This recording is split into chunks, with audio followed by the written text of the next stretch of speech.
हरदीप सिंह पुरी जी ने कल स्वीकार किया कि उनकी और जेफरी एप्स्टीन की 4 मौकों पर मुलाकात सशरीर हुई है। हाँ। 430 बार ईमेल का आदान प्रदान हुआ है। हाँ। तो मैं जानना चाहूंगा कि गीता का ज्ञान का आदान प्रदान तो कर, गीता सार तो आदान प्रदान कर नहीं रहे होंगे हरदीप सिंह पुरी जी, ठीक है। 430 ईमेल एक यौन शोषण के अपराधी और विश्व के जघन्यतम बाल अपराधियों के साथ भारत सरकार का वर्तमान मंत्री करता है।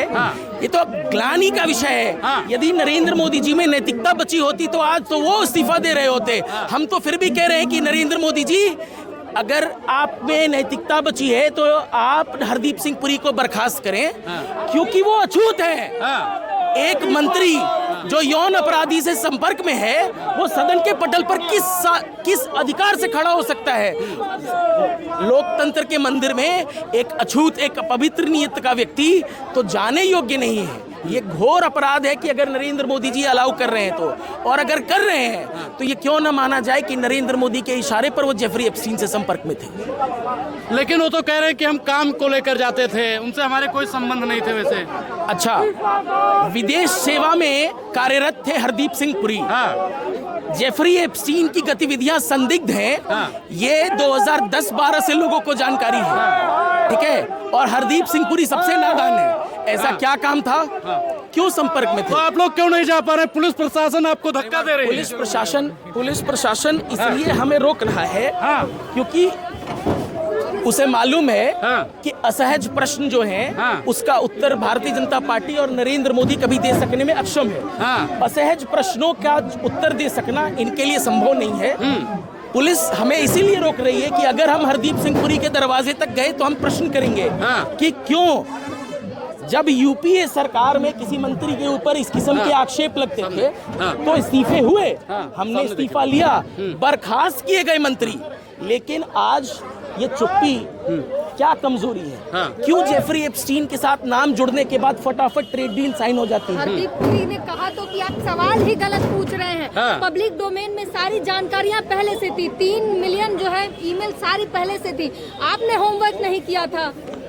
एक बात आप मुझे बताएंगे, एक अपराधी के साथ यदि एक विदेश सेवा का व्यक्ति, जेफरी एप्स्टीन संदिग्ध है, ललिता एक्सप्रेस जो हवाई सेवा है जो उनके आइलैंड तक लोगों को लेके जाती है, संदेहों के घेरे में लंबे समय से है, 1.5 दशक से है, ठीक है।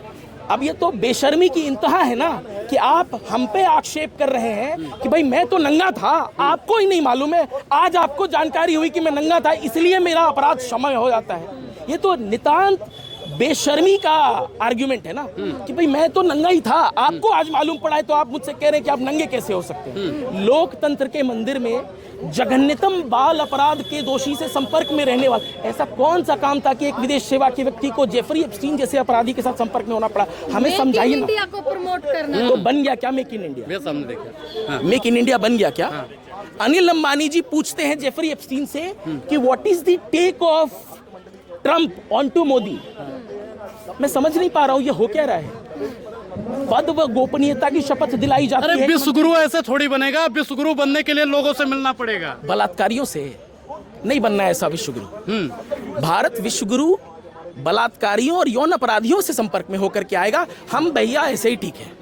140 करोड़ की आबादी में जितने परिवार हैं सबके घर में बच्चे हैं, बहनें हैं। हमें नहीं बनना ऐसा विश्वगुरु कि हमें बलात्कारियों से संपर्क करना पड़ेगा तभी हम विश्वगुरु बनेंगे और तभी मेक इन इंडिया होगा। रोटी तो हमारी यूं भी चल रही थी। कभी मनमोहन सिंह जी की सरकार का कोई मंत्री क्यों नहीं अभी तक संपर्क में सिद्ध हुआ है कि हमारी सरकार का कोई नेता उससे संपर्क में था? हरदीप पुरी कह रहे कि मुझे जानकारी थी नहीं इस बात की और ना ही उसके काले कारनामों में मैं उससे जुड़ा था। मैं बहुत पूरे आदर के साथ मैं एक बात कहता हूँ कि हरदीप सिंह पुरी जी ने अपनी अनभिज्ञता जाहिर कर दी। मैं कहता हूँ आप नैतिकता की जिम्मेदारी लेते हुए इस्तीफा दीजिए, आप निर्दोष सिद्ध होइए, आप सदन के पटल पर जाकर के दोबारा से अपनी शपथ ले लीजिएगा अशोकाहाल में। लेकिन तत्काल निष्पक्ष जांच की दिशा में आपको इस्तीफा देना चाहिए, ये सिद्ध करने के लिए कि आपका अंतःकरण शुद्ध है। अनभिज्ञता जाहिर कर देने लेकिन निशिकांत दुबे तो कह रहे हैं कि राहुल गांधी की सदस्यता रद्द हो और उन पर ऐसा कानून लाया जाए कि वो जीवन भर चुनाव न लड़ पाए। निशिकांत दुबे जी के किसी भी आक्षेप पर टिप्पणी करना मेरे लिए मतलब कम से कम 5 राय सेना की मर्यादा का हनन करना है। इसलिए क्योंकि संसद के पटल पर जो जघन्यतम अपराध हुए हैं, जघन्यतम अपराध हुए हैं, उसमें से एक है कि हमने सिर्फ ध्यान भटकाने के लिए, नहीं, ध्यान तो आप लोग भटका रहे हैं, एपिस्टीन फाइल ला रहे हैं। मोदी जी देखिए विश्वगुरु बना रहे हैं देश को, और आप एपिस्टीन फाइल पे अटके हुए मोदी हैं। जी विश्वगुरु बना रहे हैं, सिर्फ मोदी जी को दिख रहा है। हाँ। 140 करोड़ की बाकी आबादी को नहीं दिख रहा मित्र। हाँ। ठीक है, ज्यादा तेज आवाज में बात कर लेने भर से हाँ। और सरकारी तंत्र का पूरा प्रयोग क्या करके सरकारी तंत्र का प्रयोग किया गया? आप लोग प्रोटेस्ट किए क्या? सरकारी तंत्र का? 2014 से आज तक देश के जितने पेट्रोल पंप हैं उस पर एक परमानेंट होर्डिंग है जिस पर नरेंद्र मोदी जी झांक रहे हैं। वो दामोदर दास मोदी जी की गुल्लक से वो रुपया तो आ नहीं रहा है। हाँ। देश में जितने पेट्रोल पंप है उसकी एक होर्डिंग नरेंद्र मोदी जी ने ऐसा ब्लॉक किया है कि उस पर कोई भी और विज्ञापन नहीं आ सकता। वहां से एक कोने से मोदी ही झांक रहे हैं। ठीक है, उस पर पहले लगा हर हाथ को काम, हाँ। कहाँ गया? मेक इन इंडिया कहाँ गया?